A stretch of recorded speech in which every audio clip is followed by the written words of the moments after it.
Okay, so here is a PLR product that I purchased, actually in a package of PLR products. It came with, graphics and content, things like that. Everything basically ready to go, PSD format. That means, for those of you that don't know, PSD is a graphics format for Adobe Photoshop. And that just means you get the actual source graphics and then you do with it what you want.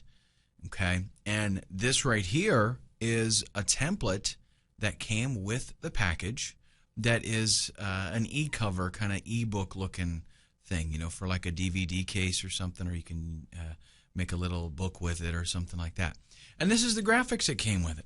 You'll notice, and again, this is not going to be a Photoshop training, folks, okay? I am just going to show you that what I get here is all the different elements.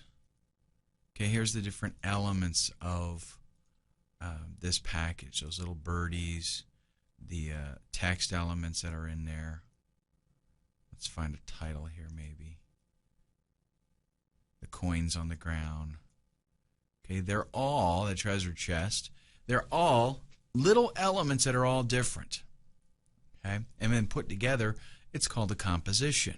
It's a bunch of different things together, makes one, final visual product here. Well, here's what I did. And again, just go in there, tweak some things, change the title. It took me about 15-20 minutes. Bam. Okay, completely new product. I changed the title to Twitter Traffic. I rearranged the little description thing that pops up here, added it to the spine, changed the spine up, made my little birdies green and have many more of them, right? Look, I just duplicated them.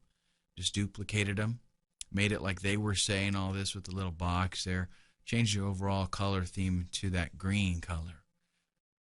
Simple to do, 15-20 minutes, completely new product.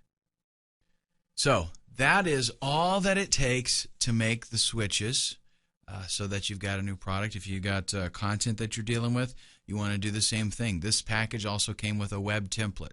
I would want to do the same thing with that web template. Match this new theme that I've created here. And if there's sales copy, I want to go through that. I want to configure that so that it's more customized towards me. Okay, you can throw in some of your personality, stuff like that. But the bottom line is, this is actually not very difficult to do, and it totally sets you apart. So now you're going to have this product set up on your new website, and you're going to set that on Flippa, and bam, it's like somebody can walk in to an instant website and product with content, and it's all customized. They're the only ones truly that really have that exact product. All right, up next, we're going to go through the process. I'm going to tell you basically what it is that you want to do to get your website up and running after you've got the product all customized and ready to go.